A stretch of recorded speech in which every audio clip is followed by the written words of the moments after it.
Clark County Community Development oversees a wide range of services, from protecting animals to ensuring building safety to preventing fires. Recently, we sat down with the department's director, April Firth, to learn how her team handles these wide-ranging services as the county continues to grow. Hello, I'm Jim Demo with Clark County Close-Up. Thank you so much for meeting with us. Thank you. So what is the role of community development? Yeah, community development for Clark County is responsible for many programs that together ensure Clark County is the best place to live, work, grow. We provide building and permitting services, code compliance, land use review, and much more. Basically, if you get a permit in Clark County, you're going to run into one of my team members. Okay. All right. So how is your department funded? It seems like a lot of your revenue is made up from fees for service. Most of my programs are funded by the fees that we charge, but I have a couple of subsidized. So I have a couple of programs that are subsidized by the general fund, land use, wetland habitat, and then I have a couple of programs that are fully general funded. So fire marshal, code enforcement, and animal control. Okay. Now over the past few years, you have invested a great deal of effort to improve the overall building permit process. What are some steps your department has taken to and how have these improvements impacted service? Yeah, we have done a lot in the last 3 years, and we aren't stopping. I mean, our goal is to continue to improve our timelines, our permit timelines.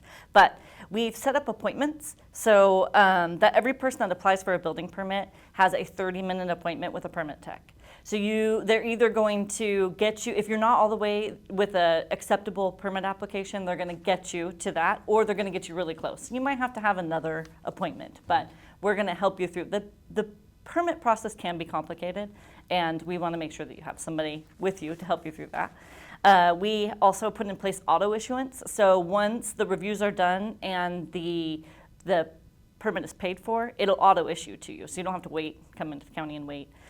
We have a lot of cross training too. So we have at least 5 people on deck for when the permit center gets bogged down. They can come from the other programs in community development and come help and get those timelines back down.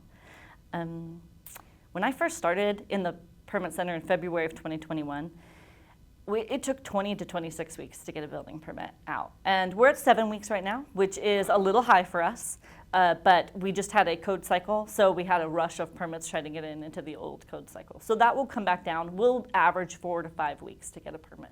And I did notice in researching for this interview, you now show your statistics on where you are with the permitting time. Yes, I'm pretty excited about that. We just put it up, so there's some tweaks that I still want to do. I want to know what the public wants to see, because that's really, that report that we have out is for the public. But it is on the community development homepage, and it's the first thing you see.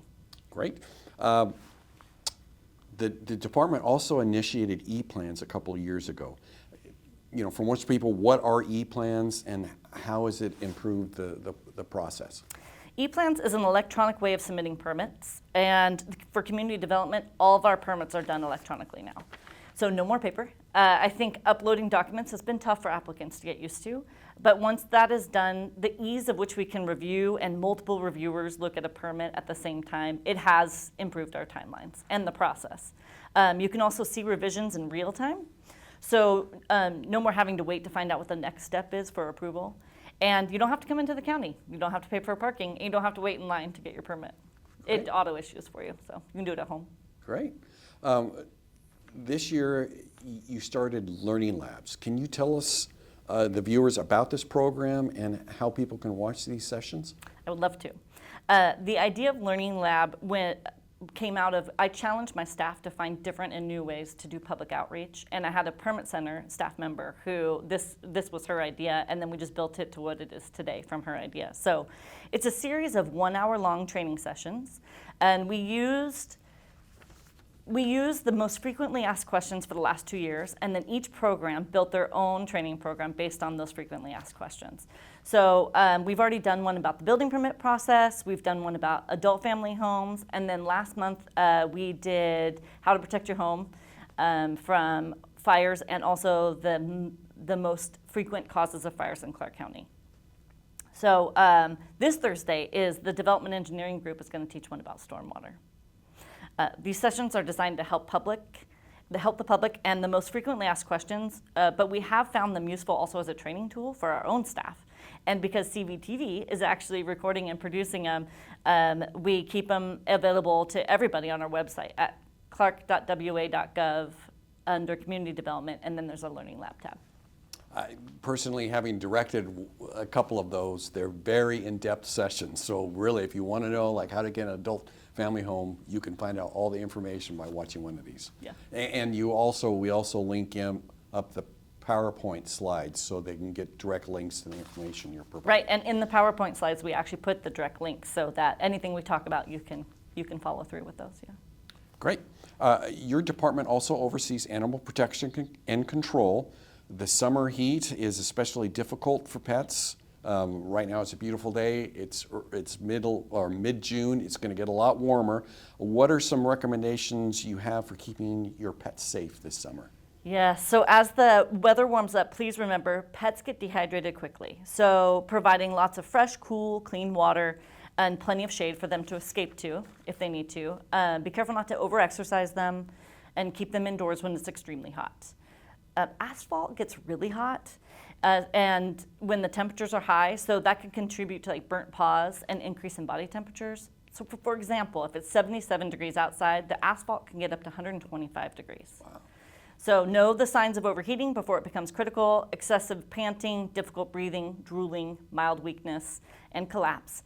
And then never leave your pet in the car, even when the windows are cracked. When it's 75 degrees outside, which I think it's going to be like today, it'll only take 10 minutes for your car to get over 100 degrees. Wow. Can you tell viewers why it's important to license their pets? It's important to license your pets annually. Number one, it's the law, so that's why it's important. But it also provides proof of ownership if your dog gets lost or stolen. Your pet won't be mistaken as a stray if it goes into the animal shelter. It can be more quickly reunited with you. Pet licensing provides proof of rabies vaccinations, provides longer care periods at the shelters, and ensures an emergency veterinary treatment if necessary. Our licensing fees also support our officers and what they do for the community, neighborhood complaints, investigation of animal cruelty and neglect, and then public outreach too. So licensing your pet is just part of being a good pet owner. We like to say, love your pet, license it. Good tip. So summer temperatures, wildfires are more likely. What are some steps that people can take to protect their homes before a wildfire comes? So begin by preparing your home early by creating defensible space around your home. Remove conifers that are 15 feet or closer to your home. If you have conifers within 15 to 30 feet from your home. And conifers are trees. Trees. Yeah, trees. Yeah. Okay. Limb up those trees up to 15 feet. Okay. Keep grass watered and mowed. Clean your gutters of roof, needles, litter. Remove accumulations of needles, pine needles, dry leaves, litter, construction debris that are within 5 feet of your home. And have a plan to evacuate for you, your pets, your things, if necessary. If you have a plan early, you'll just be able to initiate it when it happens. And then for more tips and resources, last month's Learning Lab was about how to keep your home safe. And also people can, if they haven't downloaded the app, the Cresa app, so they get emergency alerts. I know, wildfire seasons, those are very helpful. Yep, So, that will help you to know when to evacuate. Yes. Right. And then if you have any questions too, you can contact the Clark County Fire Marshal's office. Okay.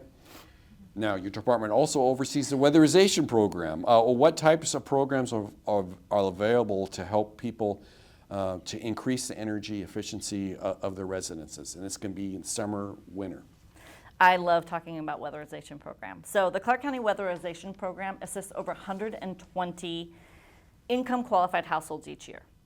We partner with Clark County Public Utilities to determine eligibility of applicants. Our mission is to increase energy efficiency while making homes more durable and safe.